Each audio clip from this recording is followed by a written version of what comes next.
So hey everyone, welcome back to another quick and very interesting tutorial. Where in this quick tutorial, I'm going to show you how you can convert text to a real HTML code. Now, in order to do it, all you need to do is just simply open any of the browser you have. For example, if I open the Google Chrome browser, and here I have to search for web code.tools. You can see the right URL if I pronounce it wrong by any chance. Now here you have to click on this option which says HTML generator. Just simply click on this option which says try now, and here you can see multiple options available for you. You can even generate HTML by input button or anything else you want. You can see multiple options available for you to generate the HTML just by clicking on the options available here. You can see that just simply go to this option which says text input.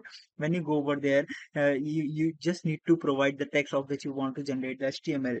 For example, name, the placeholder, the size of the text, and it will directly generate the HTML code for you for the same. Alright, so that's it for this tutorial. I hope this video will be helpful for you. Make sure to hit the like button and subscribe button for more such helpful and interesting tutorials. See you in the next one. Take care.